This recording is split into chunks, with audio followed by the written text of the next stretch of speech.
It was after midnight when the manager arrived. The key turned, the lock clicked, and at first everything looked normal.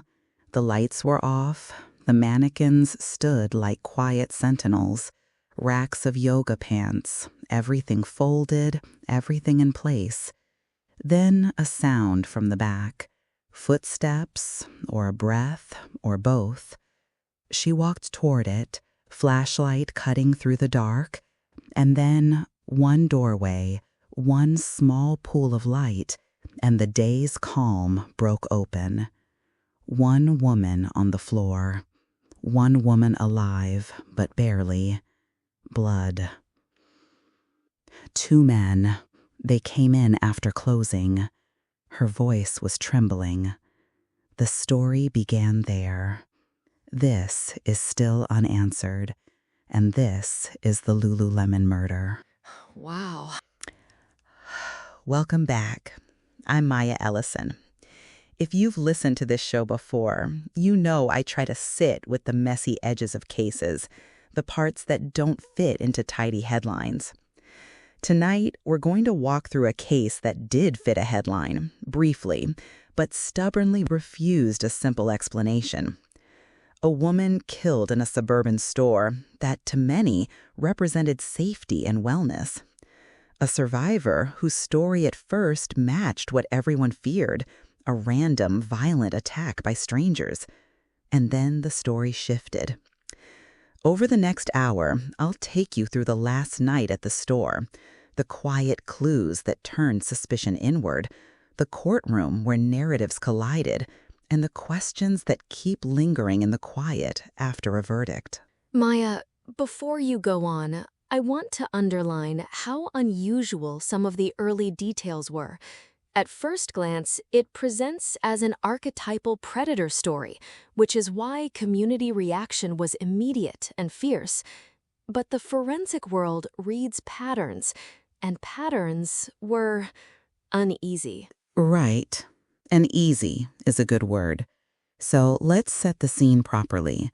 Bethesda, Maryland. Upscale. Quiet neighborhoods. Town center with boutiques, cafes. A feeling, at least to many, that danger belonged somewhere else. And inside that town, a Lululemon store. Bright, scented, curated. Yoga pants, motivational posters. Staff who were part sales team, part community leaders. The brand sells an idea as much as clothing, mindfulness, wellness, empowerment. It was, for the employees, a place you put your energy into, the kind of retail job that also asks for emotional labor. And we should name the two women at the center. Jayna Murray, upbeat, ambitious, the kind of person people described as warm and future-facing. She had plans, friends, family who loved her. Then there was Brittany Norwood, athletic, magnetic, complex. She had a charisma people noticed. She also had a background that included trouble in smaller ways. Neither woman is just a stereotype. Both were whole humans whose lives intersected in a workplace that asked for loyalty and performance. Yes. And that intersection is where this story starts to matter. Because the night things went wrong, everything looked ordinary. The store closed. The team did the cleaning routine, straighten displays, refold pants, count the register. Conversations were small, the kind you have after a shift, about the weekend, about a sale, about a coworker. But underneath the ordinary, there were tensions. Small irritations, rules about merchandise and discounts, suspicions about theft. These are the small things that can fester. Small matters in a culture of performance become magnified. When a workplace rewards an image of perfection, when your status is tied to being above petty mistakes, then even minor lapses feel like existential threats. That pressure can make people defensive, secretive, and sometimes dishonest. Okay, so on to the last night in the store. Picture this. The fluorescent hum dims, the music fades, and the team works together to lock up. Jayna and Brittany were both on that shift. Accounts suggest they shared closing tasks. At some point, there was a disagreement over policy. Who locked what, who watched which camera footage, who'd taken which customer back to the stockroom earlier in the week. Nothing explosive at first, but then there's an alleged small theft, a missing item. The staff discuss it. Someone is suspected. The staff protocols kick in. You follow up, you report, you sometimes take measures behind the scenes. These are the details that later become the tinder. The small theft, when it involves someone within your close-knit group, can be devastating, especially in a branded space like Lululemon, where loyalty and community are core values. If you believe that a trusted colleague has violated that, the emotions can escalate quickly. Shame, anger, the fear of being judged. And remember, shame is an accelerant for violent responses in certain psychological profiles. That night, the store closed, lights out. The back room holds the staff area, lockers, a small lounge. Neighbors and co-workers expected everyone to leave and go home, but instead, a confrontation. Witness statements later described voices raised. At some point, Jayna is badly injured. Brittany is found bound and wounded, but alive. She is the one who calls for help, or a manager finds the door locked, calls out, and then pushes in. The scene they walk into is brutal and not tidy. The public response was immediate: fear, outrage, the image of two masked men bursting in after closing. That reported image-masked attackers was powerful, not just because of the violence, but because it invoked a deep communal fear that strangers could invade our supposedly safe spaces. And when the alleged attackers were coded as black men in the survivors' recounting, that tapped into another, uglier current, racialized fear that quickly spread through the community. Let's talk about Brittany's initial story.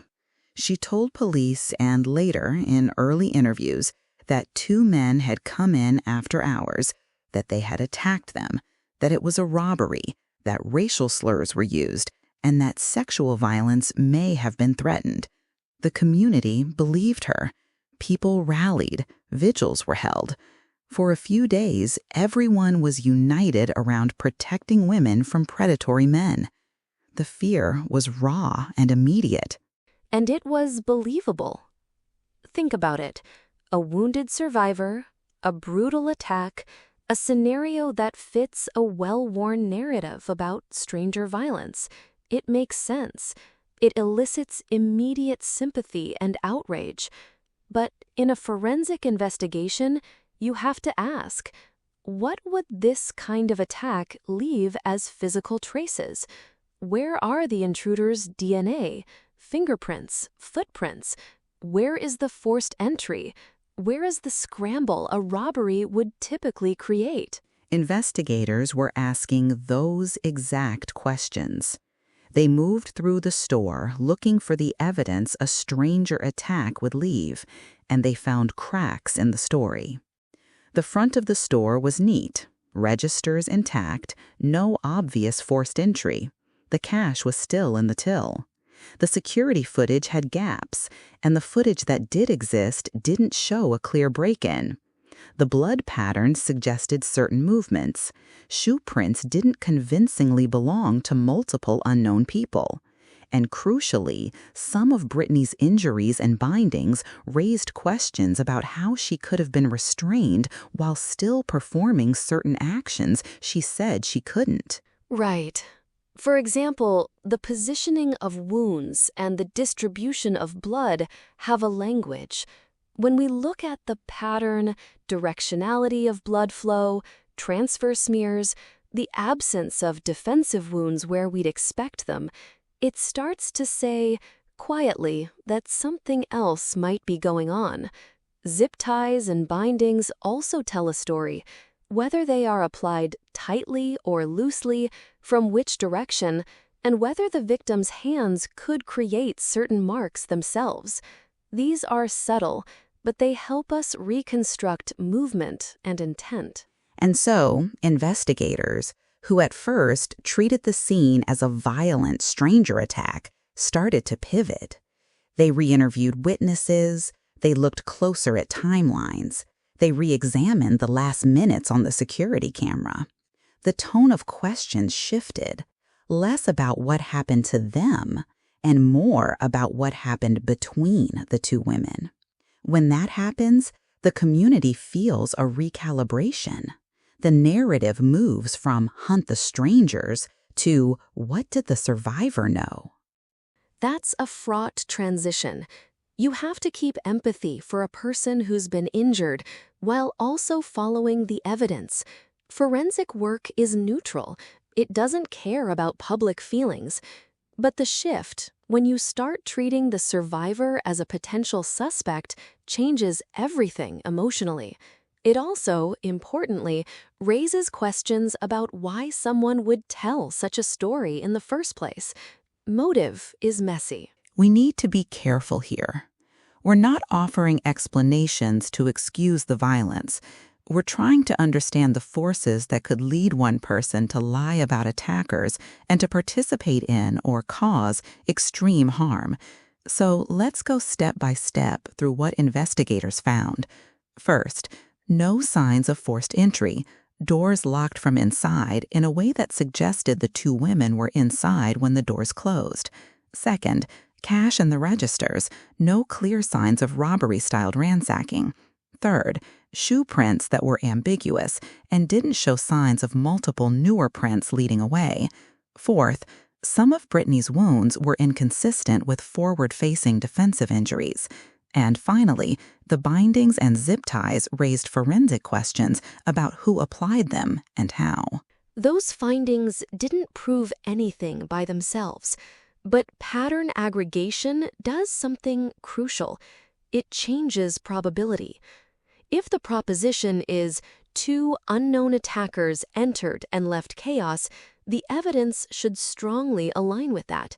When it doesn't, you have to consider alternative propositions. One plausible alternative is that the violence originated within the relationship between the two employees, and that the stranger attack narrative was constructed after the fact to cover it. That, in essence, became the investigative turn. And then Brittany's story details began to wiggle. Time shifted. Some small but material details changed in retellings. A testimony that was vivid early on later grew fuzzier as investigators asked more precise questions. And there were other pieces of context investigators brought in.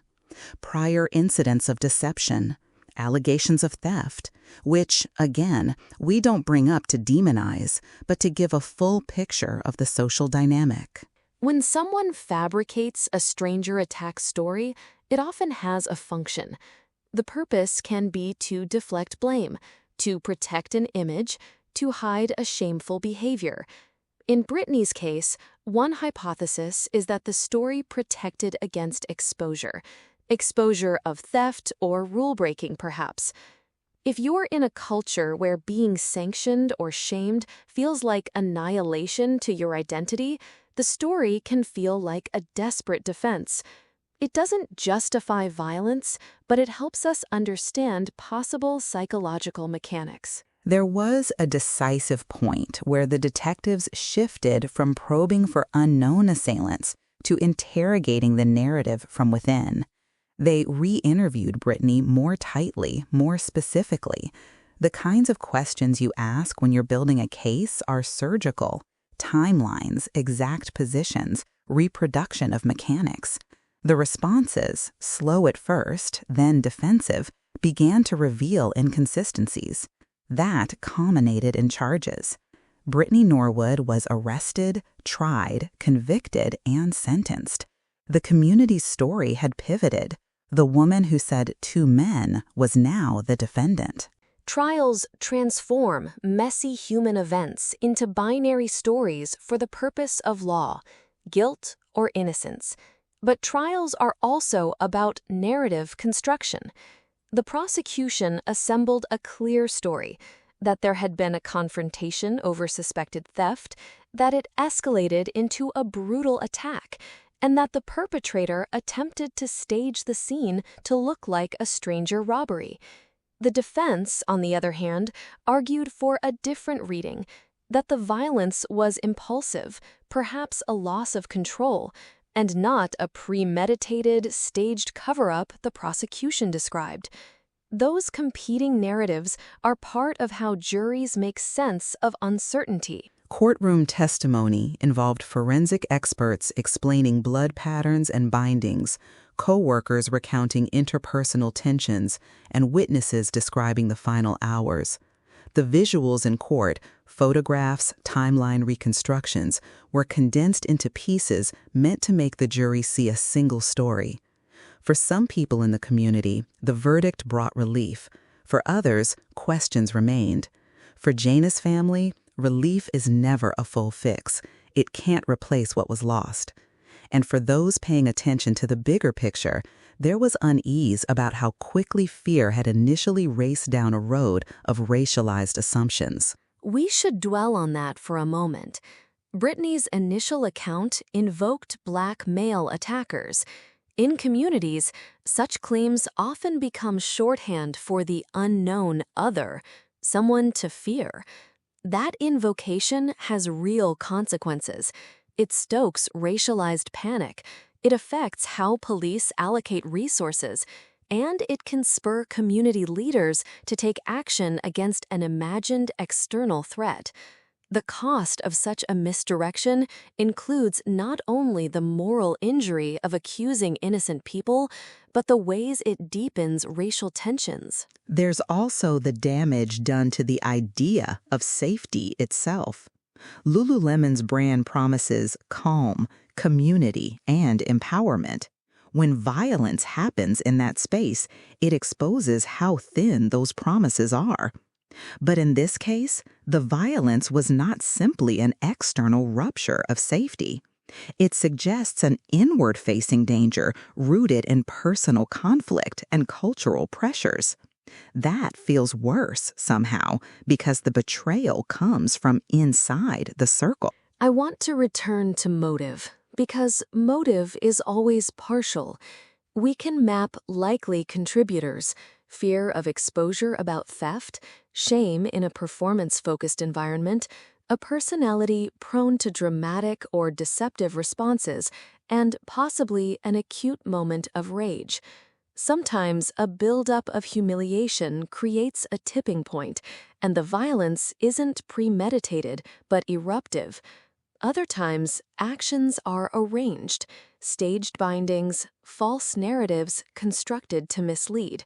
The evidence in this case suggested elements of staging, which moved investigators toward a charge of murder with the allegation of a constructed scene. Even with a conviction, some things are still open-ended. The why, the interior life of the moment, remains partially opaque. We can hypothesize. Was Brittany trying to cover up a petty theft that would cost her job and reputation? Was it an argument spun horribly out of control? Was there a personality fracture that allowed rage to transform into lethal violence? These are different explanations that aren't mutually exclusive, but none fully restore what was lost. Jayna's life, her potential, the futures that closed that night. And there's another layer, the social script we bring to victimhood. We want clean stories. One predator, one innocent victim. That simplicity is comforting, but human interactions are messy. Violence sometimes comes from places we don't want to look at. Workplaces, friend groups, where power imbalances are subtle. The danger for communities is both physical and moral. The realization that trust can be weaponized. Listeners, I want to pause here and make something clear. This episode doesn't aim to sensationalize the brutality. We avoid lurid detail because that doesn't bring us closer to understanding. Instead, we linger on motive, on culture, on the ways a brand and a community can create pressures that make lies possible and violent acts more likely. It's unsettling because it situates the source of terror within the places we thought were safe. Lena, I want to ask you about the psychological profile that fits someone who fabricates a stranger attack narrative. What drives that? Maya, there isn't a single profile, but there are common threads. People who create elaborate lies about strangers often do so to avoid shame and consequences. The lie needs to be believable and to shift attention away from the liar's guilt. In some cases, the liar believes their own story over time, a phenomenon called confabulation, especially if the lie reduces cognitive dissonance. In other cases, the lie is intentional and constructed under stress. Add to that personality traits like impulsivity, a lower tolerance for humiliation, and sometimes a history of manipulative behavior, and you have a recipe where a false narrative can feel like survival. Confabulation. So the person might eventually internalize the made-up story as a coping mechanism. Yes, but again, that doesn't explain violence. It explains narrative construction. Violence requires an additional trigger, an acute rage, loss of control, or a calculation to silence a witness. In workplace contexts, we see that small slights can trigger disproportionate responses in certain personalities, especially when identity is tightly bound to social standing. The idea of being exposed can feel like social death, and people sometimes respond in extreme ways to prevent that. It's heartbreaking, because Jayna was described as someone who had the kind of life that grows outward: friends, plans, family who loved her. Her death created an almost unbearable ripple. Families and friends often tell me that the most painful part is not just the violence, but the confusion. Why did this happen here? Why not elsewhere? Why her? Those kinds of questions don't have neat answers. And those questions are worth holding. They keep us asking better ones. How can workplaces cultivate accountability without humiliation? How can communities avoid quick rushes to racialized assumptions when faced with trauma? How do we support violence prevention that doesn't blame victims for the lies told about them? These are difficult public policy and cultural questions, but they stem from cases like this. Let's talk for a moment about the media framing. In the immediate aftermath, the narrative of two masked men was repeated in headlines. That drove attention. Later, when the investigative arc shifted, the headlines had to pivot too. But media framing has a long tail. People remember the initial version. How does that affect public memory of the incident? Initial frames often stick because they're emotionally compelling. People recall the dramatic story, and retractions or corrections rarely achieve the same circulation. This leaves an imprint, a communal, false memory of a threat that didn't exist in the way it was described. That has consequences. It can lead to misplaced watchfulness, deepen racial biases, and distract from the internal processes, like workplace conflict and mental health, that more usefully could have been addressed earlier. There's a moral discomfort in this case that I've been sitting with. On one hand, it's right to hold someone accountable for murder. On the other, the initial public reaction stoked racialized fear, which had its own harms. The family of the victim lives with loss, the community lives with the aftershocks, and the convicted person lives with a sentence that will define the rest of their life. What do we do with that moral tangle? We allow complexity. We hold the convicted person accountable. We don't conflate that with erasing the harm of the initial false narrative. We also acknowledge the community harms that false stories cause. It's not an either-or. Justice systems are blunt instruments. They can punish, but they can't fully repair the social wounds caused by misdirected fear. So the responsible response is multi-layered: legal resolution, community reflection, and institutional changes to prevent similar departures from trust and safety. One of the lasting images in my mind is the storefront itself. The Lululemon windows facing the street, mannequins neatly posed, the interior looking untouched from outside.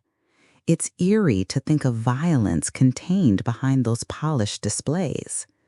And yet, the real violence in this story, what we might call the social violence, was about betrayal, image, and the lengths someone might go to protect themselves from being exposed.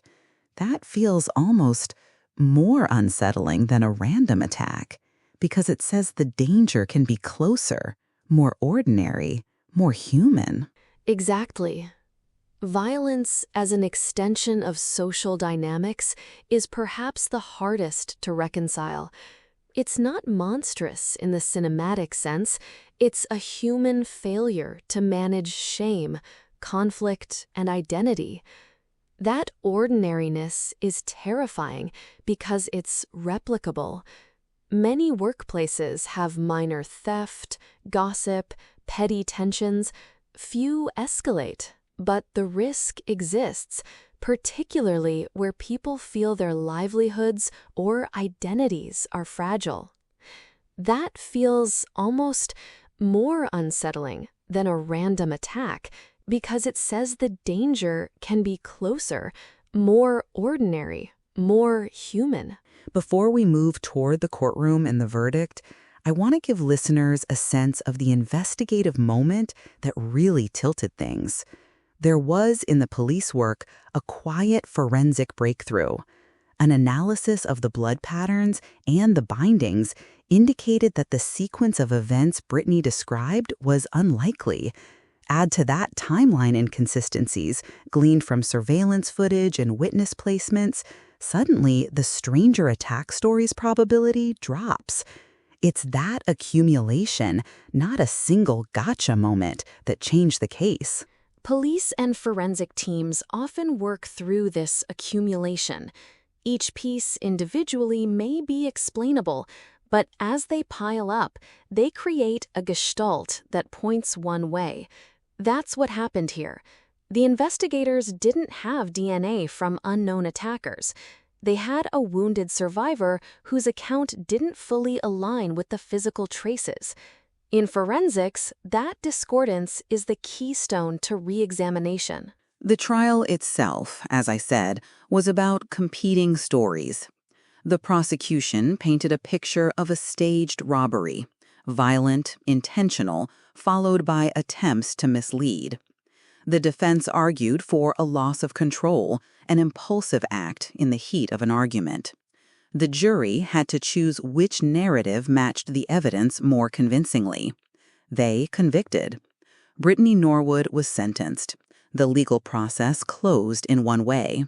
But a lot remained unsettled in the public imagination. And that's the heart of Still Unanswered. The legal closure doesn't equal emotional closure. The family doesn't get their full why. The community doesn't fully understand how to prevent such ruptures. And societally, we haven't addressed the ways narrative choices can weaponize fear across racial lines. Those are unresolved areas that matter as much as the verdict itself. I want to read a short passage from a statement Jayna's family made.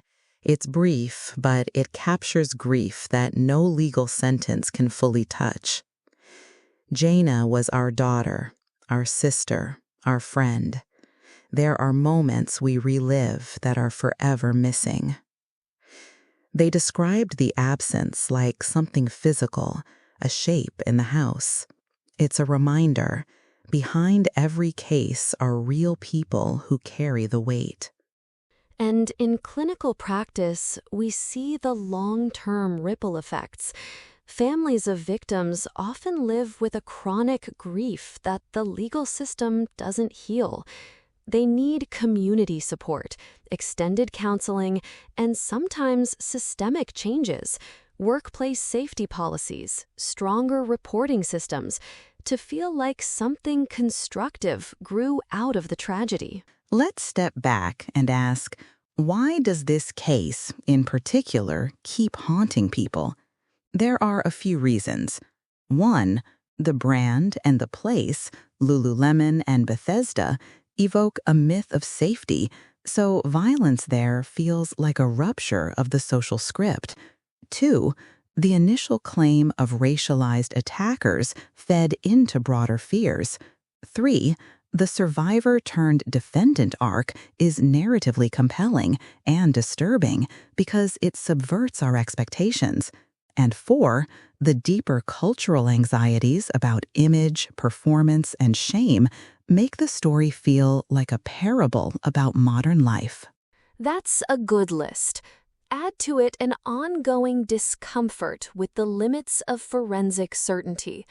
For many, the idea that a few patterns of blood or shoe prints can reconstruct a night is either miraculous or frightening. People want definitive answers, but human events produce partial records. The fact that we can build a probable narrative from those traces is both reassuring and unnerving. We're reaching the closing part of the episode, but I want to leave listeners with some concrete takeaways, questions worth holding, maybe some small actions. First, be cautious about fast moral panic. When a traumatic event happens, the first story can be the most emotionally satisfying, but also the least accurate. Second, workplaces need clearer systems for conflict resolution that avoid shaming and provide meaningful protection for employees and customers alike. Third, when the media reports violent crime, it should be mindful of the racial narratives it may reinforce. And finally, recognize that legal closure doesn't mean emotional or communal closure.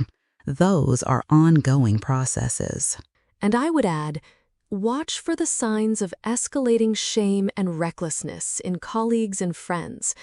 If someone seems consumed by fear of exposure or reacts to small humiliations with grandiose defensive lies, that may be a sign they need intervention, mental health support, mediation, or supervision.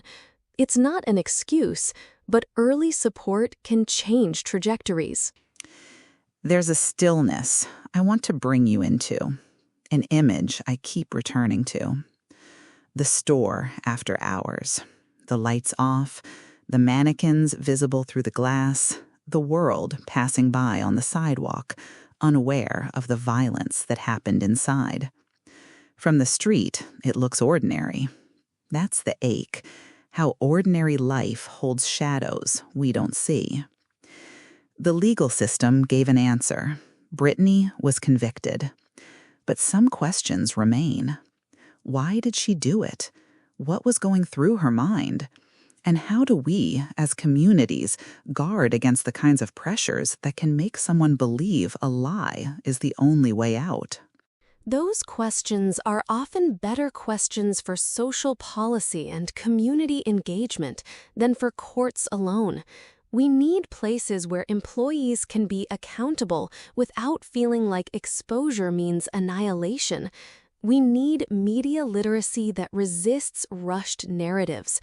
And we need to confront how racialized fears can be weaponized when the fog of trauma descends. In the end, this case resists easy moralization. It asks uncomfortable things of us, to hold grief and accountability at the same time, to see how brand narratives and workplace cultures shape behavior, to recognize that the people we work with can be both ordinary and capable of extraordinary harm. Jayna's death is the fixed point here. Her absence is undeniable. Everything else orbits that absence, searching for meaning. Maya, one final small note. There's often an impulse to find a single cause, a bad apple or a moment. But most violent acts are emergent properties of multiple failures: individual personality, situational stress, cultural norms that stigmatize exposure, and institutions that don't intervene early. If we want fewer cases like this, we need multi-layered approaches, better workplace policies, better support systems, and more honest conversations about shame and punishment. Thank you, Lena, for listening, for your clarity. For everyone listening at home, this is the point at which we usually open the mailbag, or give you resources, or tell you where to donate. Tonight, I'll ask something different. If this episode leaves you unsettled, if it makes you think about the tensions in your own workplace or the stories you rush to believe, sit with that discomfort. Talk to someone. Bring up policies in your office. Challenge quick narratives in your community. Small acts like that matter. We'll leave you with one final image: the darkened storefront, the mannequins frozen in place, the rifts of the day gone, and a door that once closed on ordinary life. The case is legally closed, but it leaves questions that don't go away. That's the truth. I'm Maya Ellison. This has been Still Unanswered. If you want to read the documents, links are in the episode notes. If you have thoughts or questions, reach out. We'll keep sitting with the unresolved. Good night.